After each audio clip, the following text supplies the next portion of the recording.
Bismillahirrahmanirrahim. Alhamdulillah nahmaduhu wa nasta'inuhu wa nastaghfiruh wa na'udzu billahi min syururi anfusina wa min sayyiati a'malina may yahdihillahu fala mudilla lahu wa may yudlil fala hadiyalah.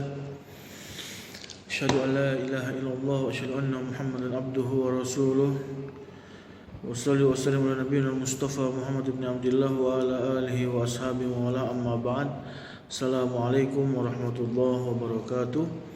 Ini adalah pertemuan pertama kita via online dan alhamdulillah saya pribadi memilih dengan cara WhatsApp sehingga video ini saya kirimkan via grup sehingga kalian nanti bisa untuk mengulang atau memurojaah apa-apa yang terlewat dari penjelasan yang akan saya jelaskan pada kali ini. Baik, qadarullah kita terpisahkan karena Allah berkehendak kita dipisahkan dengan adanya corona atau COVID-19, tapi tidak menutup kemungkinan tidak menghentikan kita untuk melanjutkan kegiatan belajar mengajar. Tapi pada hari ini kita akan sedikit membahas masalah tohara karena pada bab sebelumnya, pertemuan sebelumnya kita sudah membahas masalah air, ya, di mana air itu secara garis besar air itu terbagi menjadi tiga. Air tohur atau air suci lidzatihi wa li ghairihi, dapat air suci dan dapat mensucikan, atau air tahir lidzatihi wa la tahir li ghairihi, dia dapat air suci tapi tidak dapat mensucikan yang lainnya, atau yang tiga adalah air najis atau mutanajis, air suci yang terkena kandungan najis. Itu pembahasan air adalah pembahasan ketika minggu lalu. Tapi pada hari ini kita sedikit membahas masalah taharah atau fil Islam.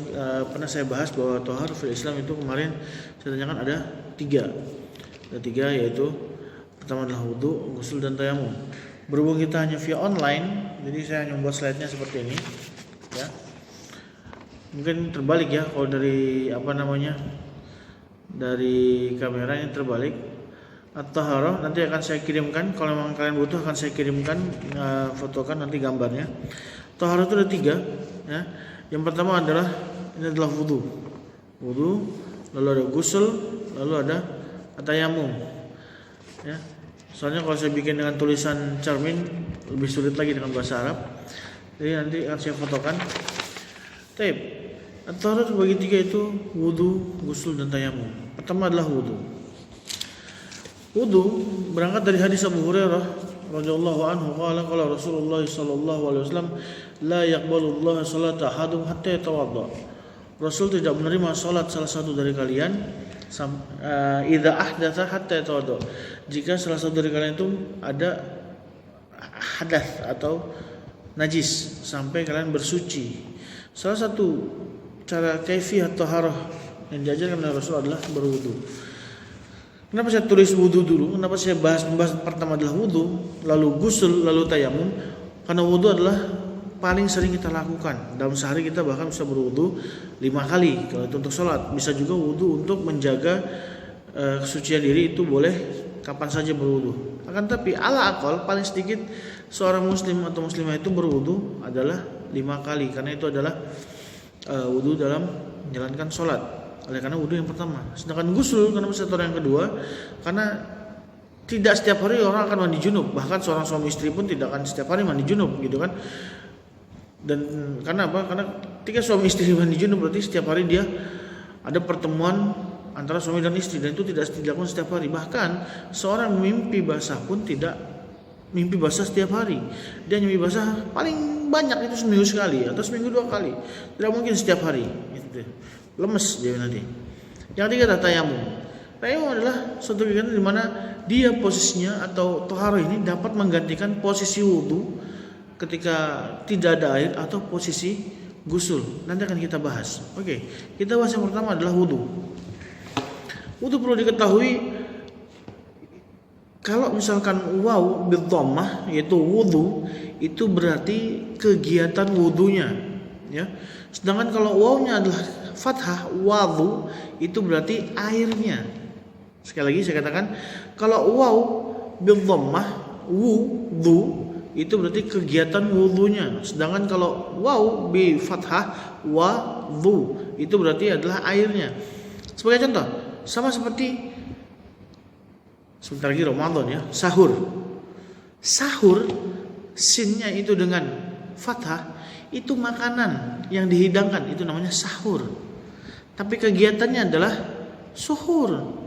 Gitu. Oleh karenanya orang Arab atau di sana itu menyebutkan hayya tanawwal sahur. Marilah kita bersantap sahur.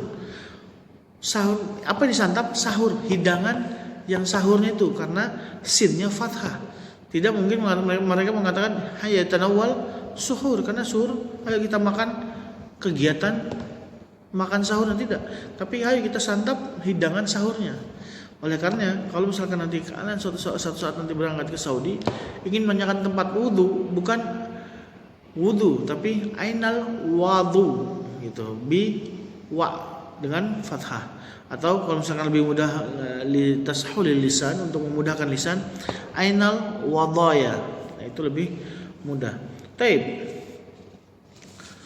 Dalam permasalahan wudu, tata cara berwudu yang lengkap hadisnya disampaikan oleh diriwayatkan oleh Umran Maula Utsman ibn Affan. Itu diriwayatkan oleh Umran Maula Utsman bin Affan. Nanti slide-slide-nya akan saya kirimkan karena kalau saya sebutkan di sini itu mereka akan terbalik hurufnya. Seperti contoh ini adalah wudu dengan wadu, sahur dengan suhur. Ini terbalik hurufnya. Karena kalau saya misalkan presentasi pakai slide itu susah juga. Jadi saya fotokan saja di sini. Sama itu tata cara berwudu, ya kan? Jadi sini ada hadis diriwayatkan oleh Umran Maula Utsman ibn Affan radhiyallahu anhu dan hadis Amru ibni Yahya al-Mazini. Ini ada perbedaan di antara keduanya. Akan tapi dua hadis ini yang meriwayatkan tata cara lengkap wudu Rasulullah alaihi salatu wassalam. Taib. Hadis Umran Maula Utsman bin Affan, saya akan bacakan, nanti akan saya kirimkan hadisnya. Saya tuliskan, saya beri caption bahwa ini adalah hadis dari Umran Maula Utsman ibn Affan. Karena ra'aitu Utsman bin Affan yatawadda kama tawadda Rasulullah sallallahu alaihi wasallam. Jadi di sini menceritakan bahwa si Umran ini, pembantu Utsman ini, melihat wudunya Utsman mencontohkan wudunya Rasulullah sallallahu alaihi wasallam. Karena jabil inain itu seperti tempat minum, tempat air. Summa fa'afragha ila kafai, lalu air tadi dituangkan ke tangannya. Sebelum berwudu, di hadis Utsman Umran Maula Utsman bin Affan, Utsman mencontohkan bahwa sebelum berwudu itu dicuci tangan dulu, telapak tangannya dicuci bersih. Ya. Pada dasarnya pencegahan virus COVID-19 itu paling efektif adalah cuci tangan. Bayangkan di Islam sendiri itu sehari kita paling minimal saja 5 kali cuci tangan. Ini mencuci pergelangan tangan, ya, mengganggu. Mencuci pergelangan tangan, sudah selesai. Summa disebutkan dalam hadis itu, setelah selesai mencuci tangan, summa tamadmadu wastansyara, lalu berkumur-kumur. Summa istinsyaq, summa istinthar. Ini adalah kegiatan dalam berwudu. Setelah berkumur-kumur lalu dimasukkan wudunya ke dalam hidung lalu dikeluarkan, itu juga termasuk salah satu aktivitas bisa mencegah penyebaran virus COVID. Jadi hikmah di balik berwudu itu banyak sekali. Karena saya pernah baca salah satu penyebaran itu kan virusnya akan menempel dalam hidung. Di Islam itu dibersihkan. Masukkan air, istinsyaq lalu istinthar, dikeluarkan. Bagi yang kuat, bagi yang tidak kuat maka tidak diwajibkan. Bagi yang tidak kuat, karena itu lumayan menyakitkan ya, bagi yang kuat itu kan menyedot air ke dalam hidung lalu dikeluarkan. Bagi yang tidak kuat, basahkan saja tangan lalu dibersihkan ke dalam hidung sebanyak 3 kali. Bagi yang tidak kuat, tsumma ghassala wajhahu, lalu dicuci mukanya sebanyak 3 kali. Tsumma ghassala yadahu ila mirfaqain, lalu dicuci tangannya sampai siku, gitu kan, sampai siku, sampai bersih. Karena dalam ayat juga dijelaskan ya ayyuhalladzina amanu idza qumtum ila sholati faghsilu wujuhakum wa aydiyakum ilal marafiq, ya kan? Tapi di dalam ayat kalau kita perhatikan ya ayyuhalladzina amanu idza qumtum ila sholati faghsilu wujuhakum wa aydiyakum ilal marafiq, wahai orang beriman, jika kalian ingin berangkat atau mendirikan sholat maka cuci muka kalian dan cuci tangan kalian. Al-Quran datang secara universal. Akan tapi Rasulullah SAW melalui sahabat itu dijelaskan secara terperinci. Tapi kembali kepada hadis Utsman, setelah tadi mencuci muka, lalu cuci tangan sampai sikut, ya, lalu cuci wa masaha ra'sahu, lalu mengusap kepalanya. Di hadis Humran maula Utsman bin Affan, kepala hanya disinggung, wa masaha ra'sahu, hanya diusap. Tapi tidak diperjelas sebagaimana hadis yang kedua, yaitu hadis yang diriwayatkan oleh Amr bin Yahya Al-Mazini. Ini akan saya bahas kedua nanti. Setelah mengusap kepala di hadis Utsman bin Affan, lalu terakhir membasuh pergelangan kaki, yaitu dari kaki sampai mata kaki. Itu dibasuh, dicuci. Setelah selesai, itulah tata cara yang diajarkan oleh Utsman. Terakhirnya ketika sudah selesai mencuci kaki, Utsman mengatakan, "Ra'aitu Rasulullah sallallahu alaihi wasallam itawadda kama wudu'i hadza." Saya melihat Rasulullah berwudu seperti yang aku wudukan seperti saat ini, gitu. Jadi Utsman mencontohkan apa yang diwudukan oleh Rasulullah sallallahu alaihi wasallam. Sama halnya seperti hadis kedua, itu hadis dari Amr bin Yahya Al-Mazini, itu juga sama mencontohkan seperti itu. Bedanya adalah hadis Amr bin Yahya Al-Mazini berwudu tamat mada wastan syaqwastan itu 3 kali. Muka juga 3 kali. Akan tapi tangan, pembasahan tangan dari tangan sampai sikut ini hanya 2 kali. Dan di hadis Amr bin Yahya Al-Mazini itu disebutkan bahwa untuk laki-laki memulai pembasuhan rambut itu dari depan, dari ujung rambut sini, terus diusap ke belakang sampai belakang, fabada min qibaliha thumma hatta deburihi, sampai belakang sini, thumma raja bima bada, lalu kembali di mana dia tempat dimulai, gitu. Jadi kalau dibilang Pak nanti kita bersudur rambutnya acak-acakan dong kayak orang gila, gitu kan? Karena memang dari belakang, dari depan ke belakang, ke belakang ke depan lagi, itu memang nanti acak-acakan. Tapi kan tidak ada salah, tidak ada larangan ketika setelah wudu kita bisa sisiran, gitu kan? Nggak ada larangan. Memang acak-acakan, tapi itu adalah mengikuti sunnatun Nabi Muhammad SAW.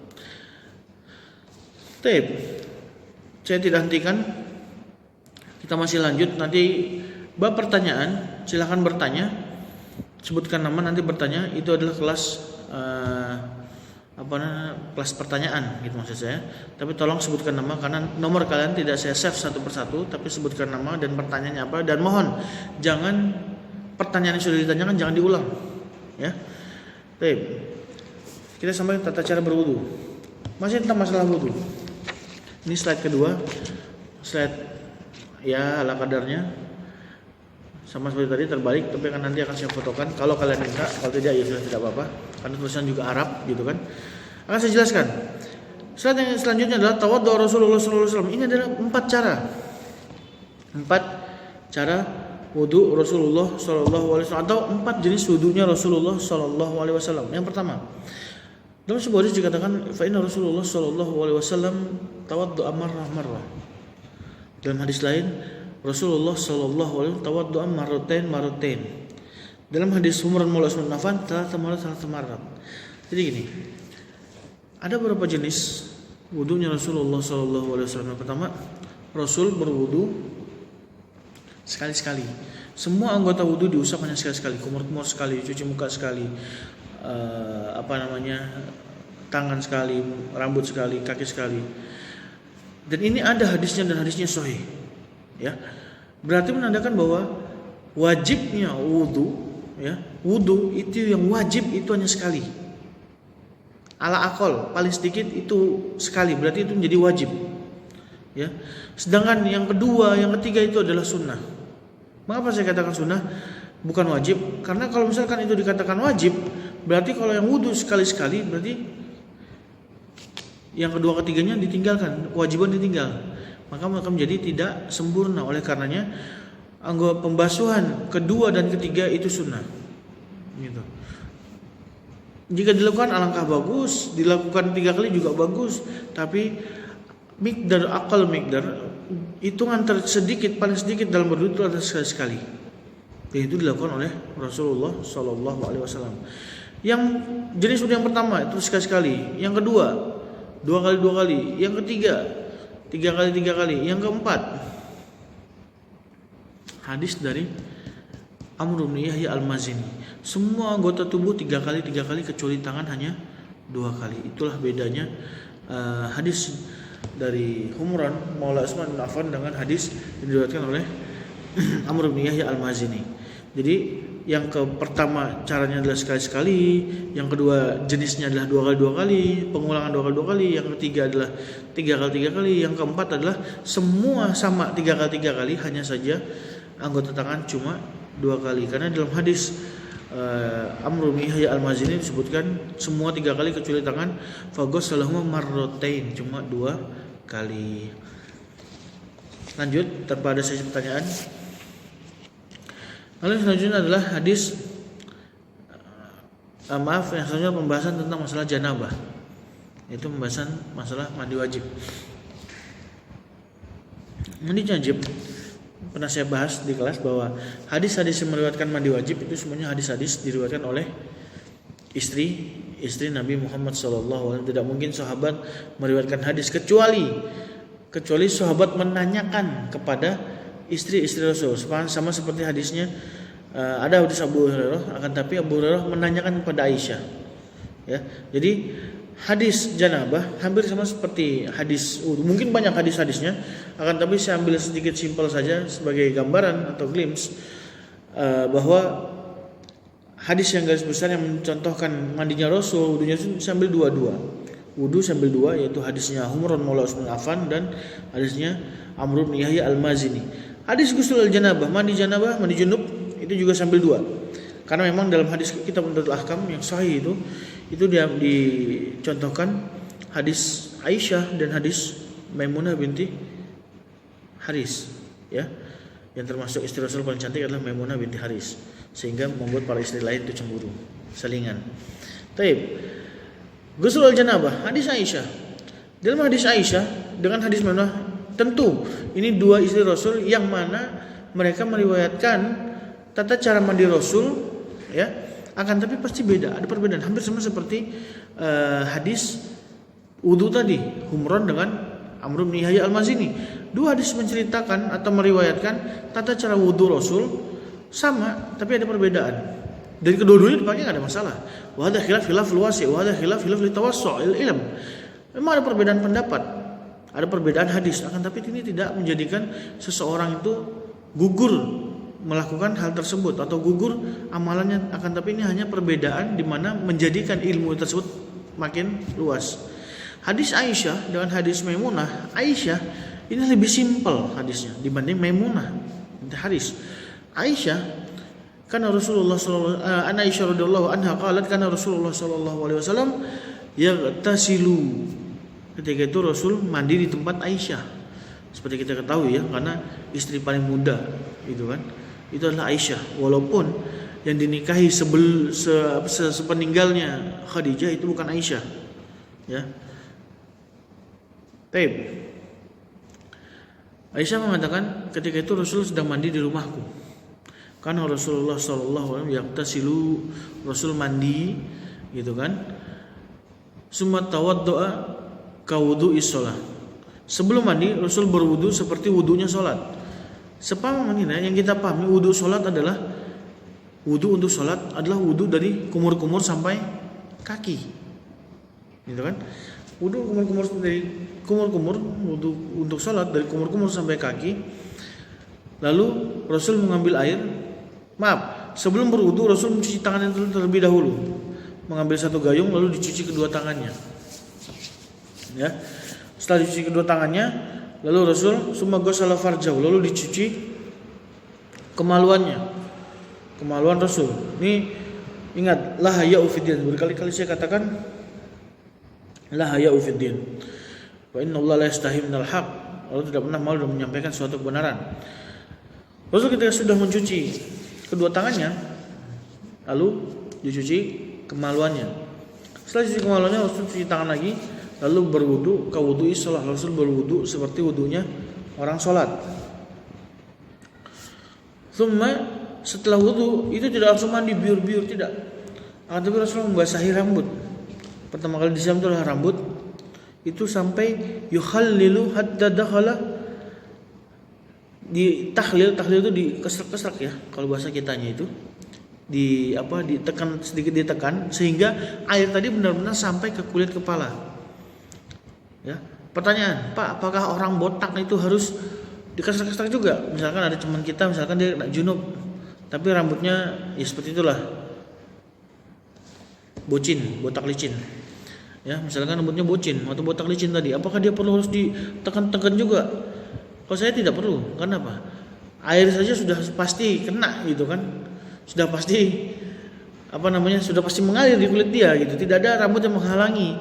Kalau misalkan rambutnya tebal seperti ini atau rambut ada yang lebih gondrong, itu harus ditekan-tekan karena dikhawatirkan ketika mandi itu air tidak sampai ke kulit kepala.